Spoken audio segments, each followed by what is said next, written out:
The man who's responsible for bringing us The Savage Eye, which is, in my humble opinion, the funniest programme on RTÉ television in the last decade. His comedy is fearless, sometimes uncomfortable, but always funny. Would you please welcome David McSavage?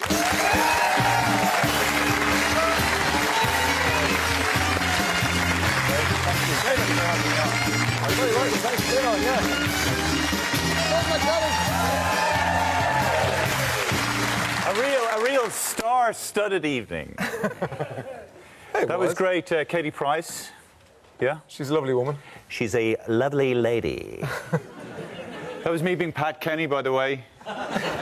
You know, she's quite a lady. I would like to give her a good spanking. So that's me being... I'm a comedian, by the way, just in case you're worried. How are you? I'm not right. I'm not well, and the audience, you can see the faces on the audience. So, what's wrong with him now? Why is he pretending to be Pat Kenny wanting to spank Katie Price? But I think people do like to be spanked. Yeah. I don't know why I just said that. Yeah. No, how am I? It's funny you should ask that question, Ray. This is a new setup, by the way. This is a bit freaky. Can I just tell you that right now? Anyway, the way you're sitting looking at me, like, yeah. it's a bit, you know. There's nothing between us. No, it's a bit strange. No, but I'm such a narcissist, and I'm so... Please, madame, wait for the jokes, for Christ's sake. She's just happy to be out, you know what I mean? She came up from Longford. Anyway. So, no, what I'm basically saying is, even the question, how are you? Like, to me, when somebody asks me how I am, up until the point you asked me how I was, I wasn't thinking about how I was. Sorry. So I'm not well, I'm not right in the head. And then when I start thinking about, Jesus, how am I? I'm not, you know, I'm an alcoholic. I can't form a relationship with a woman. I'm 52, I'm getting older, I'm losing, you know, so I'm not well. And so, like, you know, how are you? I'm fine by comparison. Thank you for asking. No, but sorry, I'll know the next time. I won't ask you. No, but it's fine. But normal people would just say, "How are you?" And then you say, "How are you?" back. Oh yeah, right. Go on. How are you? Yeah, that's how are you. Yeah. One time, they're actually, your audience are out of control. They're actually talking amongst themselves now. Did you give them free drink?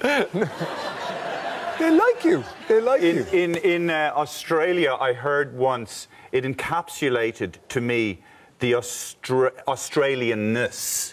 And it was just a short conversation, and it happened between two guys, and they met each other in the middle of a zebra crossing. So it went, okay, everything I say, just repeat. Okay. So we're two Australians, and we just met in the middle of a road. Can I just say my Australian accent is crap? How's it? What can you do? Any accents? Kildare. Yeah. Right. Okay, I'll do my best. Two Australian guys that bump into each other in the middle of the road, and they go, "How you going?" How you going? Oh yeah. Oh yeah. What are you up to? What are you up to? Oh yeah. Oh yeah. See you later. That's it. So within that, that's the... It's not very funny, ladies and gentlemen, but I've done it in stand-up, and it has worked quite well. But it was my fault. But Ray... It was my fault. Yeah. Listen, I read somewhere that you might be moving to England, or you're thinking about moving to England, or... I am. I'm going to make a TV show over in England, so I do need to live there. I'm doing Pat Kenny again. I need to live there, and I would, yes. I need to live there and absorb and sort of create characters that I created in The Savage Eye over here. But the good thing is, the last time I lived in England was in the 80s, and they hated Irish people then. Do you know what I mean? Like, you know, back then it was like, oh, where are you from? And you'd say Ireland, and then they'd be like, you know, there'd be that like flicker. You know, you potential terrorist. Do you know what I mean? But now, they like us. They like the Irish, and I like them because, of course, they have much more serious terrorism to contend with. You know, like, 'cause, like ISIS make IRA look like ABBA. Do they? Yeah, in the sense that, you know, like ISIS, they're much more hardcore. And, you know, the idea of a member of ISIS ringing somebody up to let them know they've planted a bomb. You know what I mean? Like back in the 80s, it was like, yeah, hello, yeah, how you doing? Yeah, yeah, we planted a bomb. Yeah, it's about 5 o'clock now. Yeah, all right. Yeah, it's set to go off at 8. Right. Yeah, you better be off leaving now. Yeah, all right. Bye, bye, bye, bye, bye, bye, bye, bye, bye. So let's see. That worked better last night as well. But the Northern Ireland accent is the saddest accent in Ireland. You know what I mean? Like I said, the Northern Irish accent. It's very needy. There's a sort of, don't you love me? Don't you need me? Why did you abandon me? Like even when they're happy, they sound sad. You know, I just won the lottery, so I did. You one's in shock. Have you never left the north of Ireland? Even the animals sound different in the north of Ireland. I was standing on a street corner once in Belfast, and this dog came up to me and went like this. Row, row, row, row.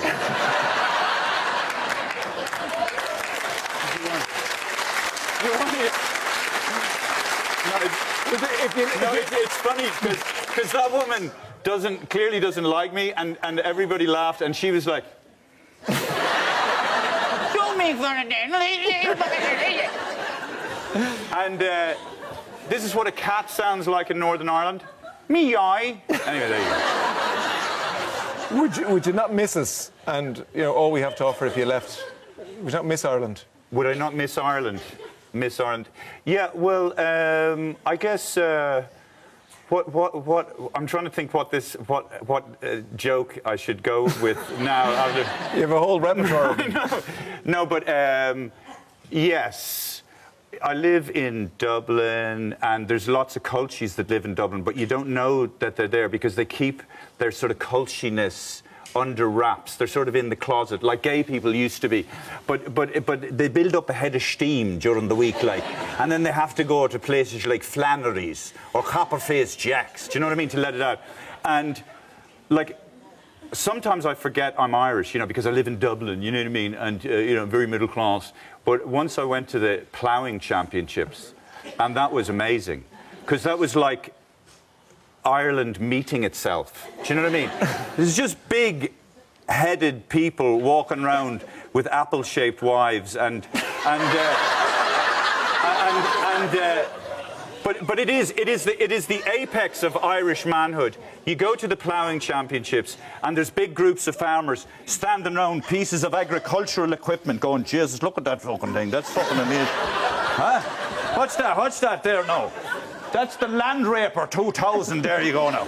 You hook it into the land. You know. So that is something. You know. Yeah, and you poked a lot of fun at like the sacred cows of Ireland. Yeah. The ploughing championships will be won. Of course, the Rose of Tralee is another. Yeah. This is one of my favourite clips from the Savage Eye. Sure. So you played the part of the Longford Rose.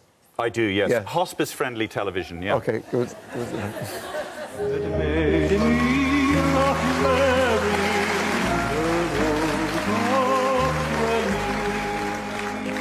Ladies and gentlemen, welcome on stage our Longford Rose, Emer ní Hula. Isn't she gorgeous?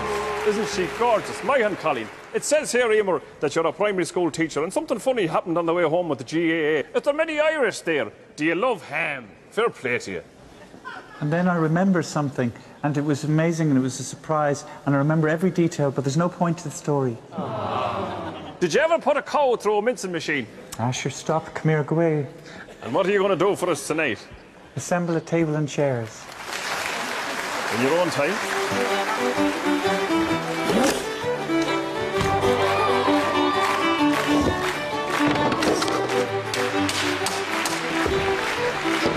Oh, Jesus, who said there was no talent in Longford, huh?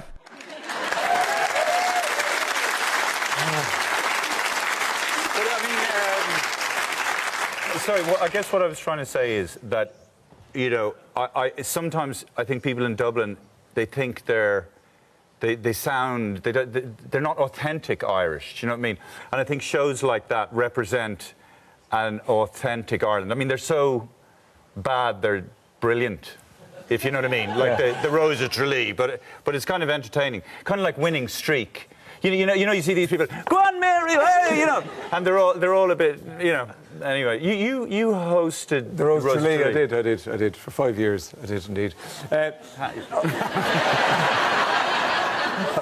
Did you enjoy yourself? I did enjoy myself. Did you spank? Sorry, come on. No, I didn't. Just for the record. You were saying earlier on you're an alcoholic. How long are you off the? I did. I said it to you in private, though. No, you didn't. I did. Did you not say it? You said it earlier on when I asked you how are you. No, I am. I'm an alcoholic. I am. I haven't drank in 3 years, but I had a schlip, as they say, a schlip for 8 months about 4 years ago. But I had been sober for 8 years, and then I started going to AA, and I hadn't drank for 8 years, but I went to AA every day for a year. Every day for a year. Every day for a year. Every day for a year, not every year for a day. I went to AA. Anyway, basically, I went back on the drink after going to about 365 meetings in a year. And I swear to holy God, it was the greatest experience of my life, going back on the drink after not having had alcohol for 9 years. I went to Camden Court Hotel, and I said, can I have a double vodka and Coke? And it was like God himself. Stop. No, it's just God. Yeah, shooting goodness into my mouth. And it was, but I think that's why Irish people like drinking, because it's sort of instant, enlightenment. Yeah. Do you know what I mean? You are going to have a good time. Whether you have, as opposed to Hindus who sit in a mountain and, look at a tree for 10 years, we just go to the pub, woo, and feel good. But I miss the drunken sex, certainly. Right. You're in. Okay, then. Come back. I want to tell them where they can see you. Yeah, thanks for having me on, because obviously I'm trying to sell tickets for a gig I'm doing in the Olympia on March the 2nd. That's it. And you're also in Spirit Store in That Dundalk. woman is you're in not invited. Dolan's Limerick. You're in the Moe Theatre in Nace and Roisin and Dove in Galway. And the big one is the Olympia Theatre, March 2nd, which is a Friday. Thank you so much for coming on the show. Thanks very much for having me, Ray. Mind yourself. David McSavage.